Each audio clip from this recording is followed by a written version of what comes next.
저는 참 32년째 목회 생활을 하면서 항상 생각은 제가 목회하는 교회가, 특별히 오늘 흰돌교회가 어떤 교회가 돼야 되는가, 항상 그것이 고민이고 그것이 항상 제 생각의 중심이라고 할 수 있는데, 그때마다 하나님은 저에게 말씀하시기를 세상의 방법대로 하지 말고, 유행을 따라가지 말고, 프로그램을 따라가지 말고 성경대로 하라고 말씀을 들려주십니다. 그러면서 사도행전에 나오는 초대교회와 같이 그런 교회를 만들어가면 된다라고 하나님이 응답을 주셨습니다. 오늘 특별히 초대교회에서 우리 흰돌교회가 지향해야 되는 그러한 교회의 모습을 꼭 찾아보기를 원합니다. 먼저 첫 번째로, 초대교회는 어떤 교회입니까? 갈등의 문제를 잘 해결한 화목한 교회였다라고 하는 것입니다. 초대교회는 1절 말씀을 한번 보세요. 1절을 같이 보십니다. 그때의 제자가 더 많아졌는데 헬라파 유대인들이 자기의 과부들이 매일의 구제에 빠짐으로 히브리파 사람을 원망하니, 성령이 충만했던 초대교회도 원망이 있고 불평이 있었다라고 하면 이해가 되십니까? 그러나 우리 인간 사회는 완벽한 공동체는 없다라고 하는 것입니다. 이 지구상에 있는 모든 교회는 다 불완전합니다. 다 부족합니다. 문제없는 교회는 없는 것입니다. 가정도 문제없는 가정은 없습니다. 나라도 문제없는 나라 하나도 없습니다. 중요한 것은 문제 자체가 아니라 그 문제를 어떻게 잘 해결하느냐에 모든 것이 달려 있다라고 하는 것입니다. 건강한 교회는 어떤 교회입니까?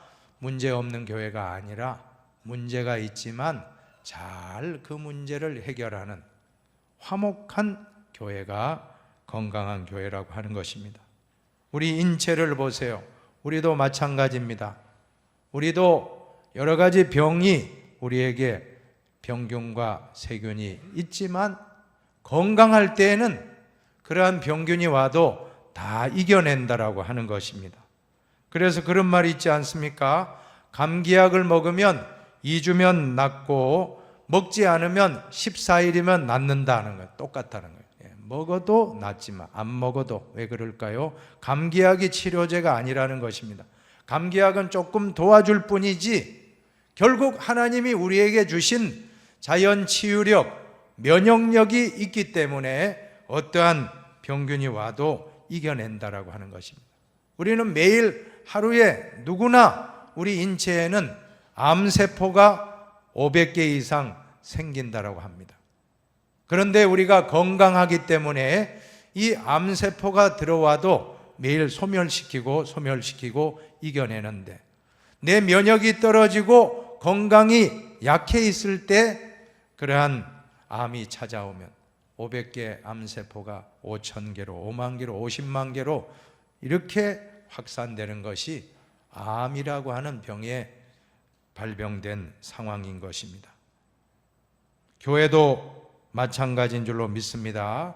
건강한 교회는 큰 문제, 정말 엄청난 문제가 터졌어요, 교회에. 그러나 건강한 교회는 그 암과 같은 문제지만 이겨내는 것입니다. 다 통과하게 됩니다.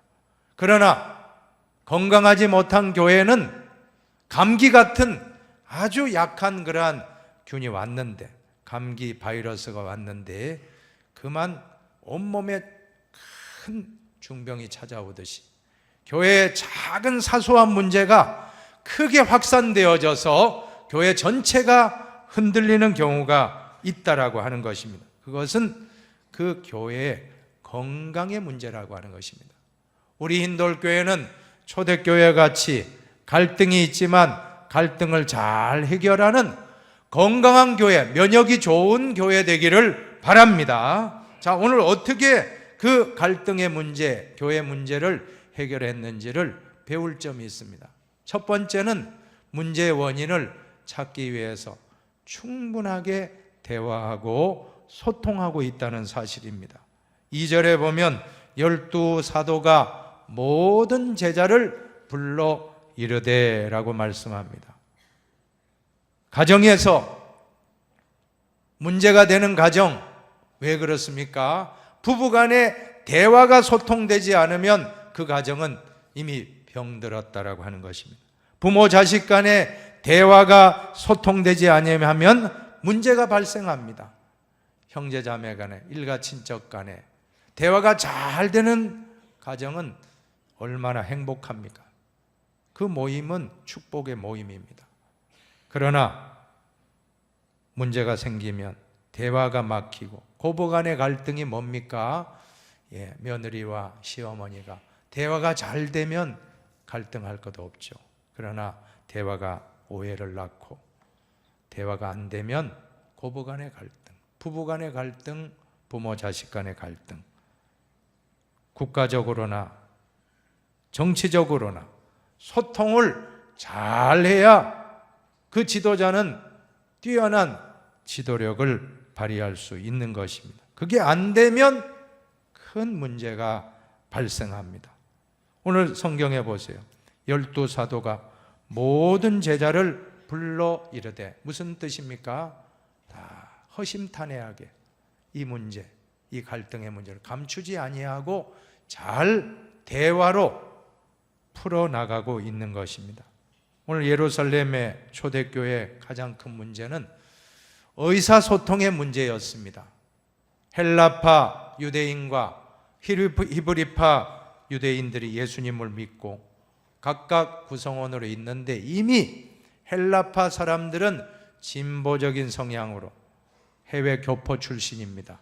디아스포라, 고향에 와서 예수 믿고 예루살렘 교회를 섬겨나가고 있고, 히브리파 사람들은 대대손손 수십 대에 걸쳐 이동한 적이 없어요. 예루살렘에서만 살던 분들이니까 보수적이고 또 전통을 강조하는 이런 사람들이 만나게 되니까, 특별히 헬라파 사람들은 바깥에서 왔기 때문에 항상 뭔가 모르게 피해의식이 있다는 거예요. 조금 한마디 들어도 당장 피부에 와닿는 거예요. 저 사람들 내 무시했어, 텃세 부렸어.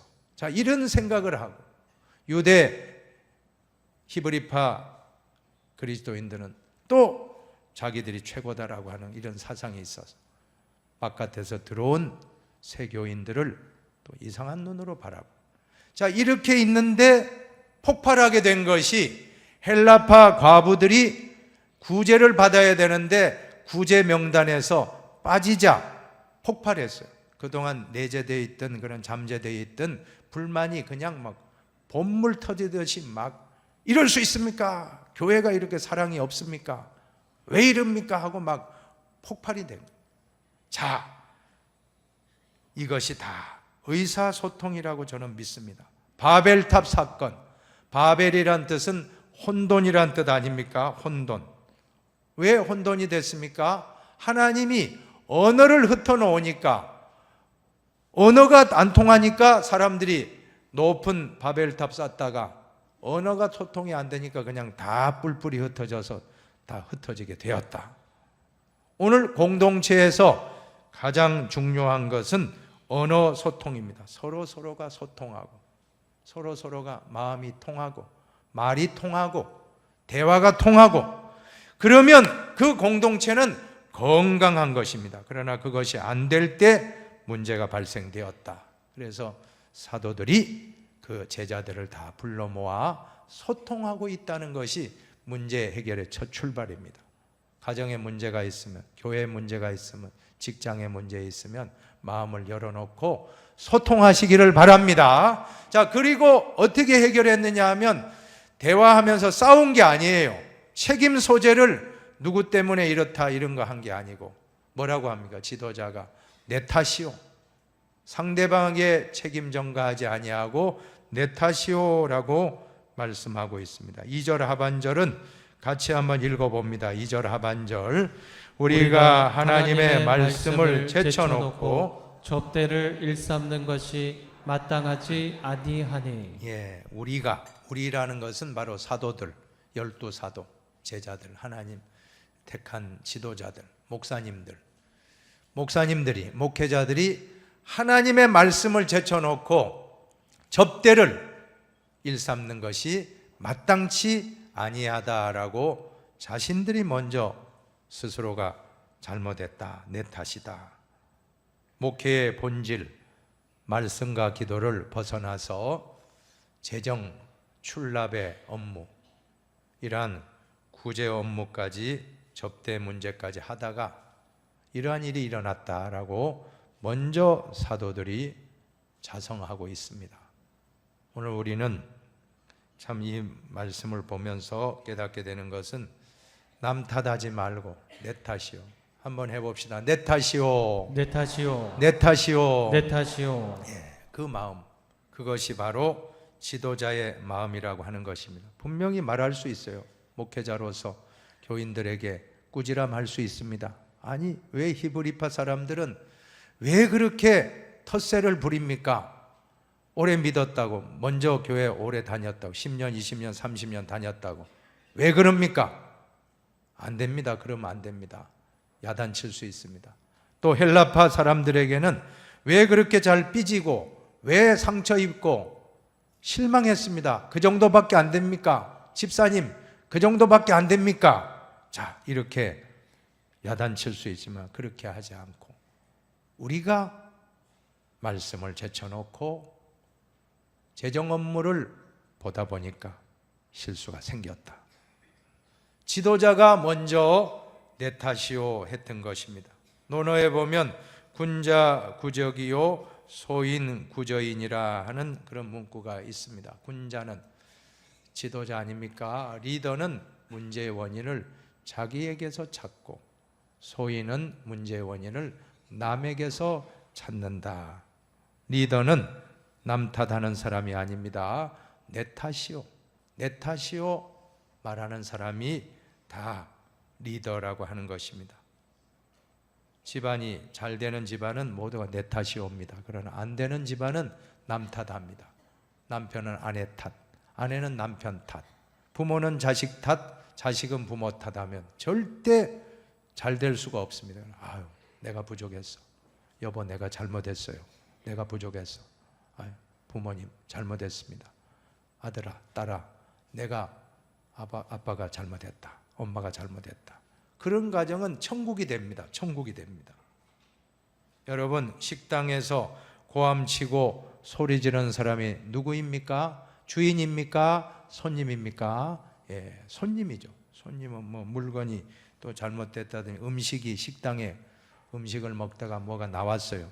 머리카락이 나오고 이러면 뭐 큰 소리 칩니다. 주인 어디 있어? 이게 뭡니까? 이게 머리카락이 빠져 있어요. 아유, 죄송합니다. 시정하겠습니다. 바꿔드리겠습니다. 아유, 미안해요. 죄송합니다. 하고 달래지 않습니까? 여러분, 교회에 문제가 생기면 내가 부족했다. 아니, 교회가 왜 이렇게 사랑이 없느냐? 교회가 왜 이렇게 문제가 많으냐?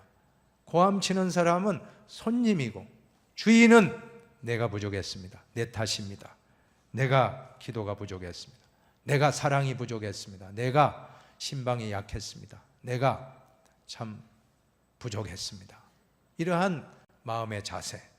자, 그런데 식당이 사업이 잘 되어져서 수입이 올라가면 누가 복을 받습니까? 손님이 아니고 주인이 다 이익을 가져가듯이 우리 교회가 화목하고 우리 교회가 정말 평안하고 기쁨이 넘치고 감사가 넘치게 되면 누가 복 받습니까? 바로 우리가 복 받습니다. 주인 의식을 가진 그 교우 한 분 한 분이 복을 받습니다. 내가 못 받으면 다음 때 자녀들의 복을 받고 손자 손녀가 복을 받고, 자, 이와 같은 축복을 누리는 모든 주인 의식을 가진 성도가 되기를 바랍니다. 절대 주인 의식은 텃세가 아닙니다. 주인 의식은 내 탓이오. 정말 이 교회의 문제는 내 문제다. 내 탓이오. 그러한 분들이 우리 교회에 많을 때 흰돌교회는 면목동 중랑구에서 제일 좋은 교회로 소문나게 될 줄로 믿습니다.